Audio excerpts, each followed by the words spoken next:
السلام علیکم۔ T V کی گناہ سے بچو۔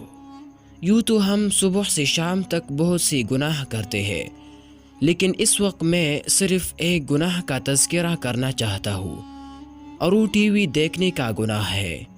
اب دیکھیے یہ گناہ کتنا عام ہے، ساری دنیا میں پھیل گیا ہے، یہاں تک کہ جو لوگ 5 وقت نمازی ہے، حاجی ہے، روزہ رکھنے والے ہیں، وہ بھی اس گناہ کے اندر مبتلا ہے۔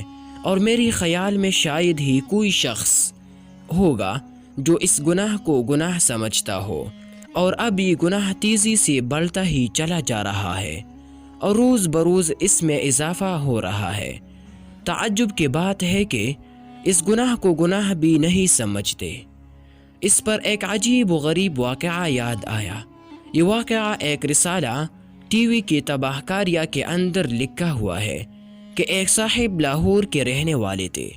ان کی والدہ کسی تقریب میں شرکت کے لیے کراچی آئی ہوئی تھی۔ یہاں آ کر وہ بیمار ہوئی، ان کو ہسپتال میں داخل کیا گیا، اور ان صاحب کو لاہور میں اطلاع دی گئی۔ وہ بھی لاہور سے کراچی آ گئی۔ پوری توجہ سے ان کا علاج کیا گیا، لیکن بالآخر ان کا انتقال ہو گیا، اور ان کو کفنا کر دفن کر دیا گیا۔ جب وہ شخص اپنی والدہ کو دفن کر کے قبرستان سے واپس آ رہے تھے تو راستے میں ایک میدان کے اندر دیکھا کہ شامیانے لگی ہوئی ہے، قناتی کسی ہوئی ہے، یہ سمجھی کہ کوئی سیاسی جلسہ ہو رہا ہے۔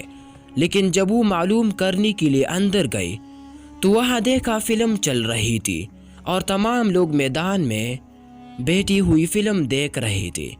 ان صاحب نے لوگوں سے پوچھا کہ یہ کیا ماجرا ہے؟ لوگوں نے بتایا کہ ایک صاحب کا انتقال ہو گیا تھا، آج ان کا چلم ہو رہا ہے، اور ہم سب ان کے چلم میں شریک ہیں، اور مرحوم کو یہ فلم بہت پسند تھی، اس لیے ہم ان کے ایصال ثواب کے لیے یہ فلم دیکھ رہے ہیں تاکہ ان کو اس کا ثواب پہنچے۔ نعوذ باللہ۔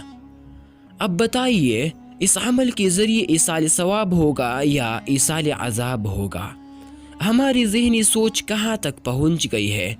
ہمارا دین سے پستی کا عالم کہاں سے کہاں تک پہنچ گیا ہے؟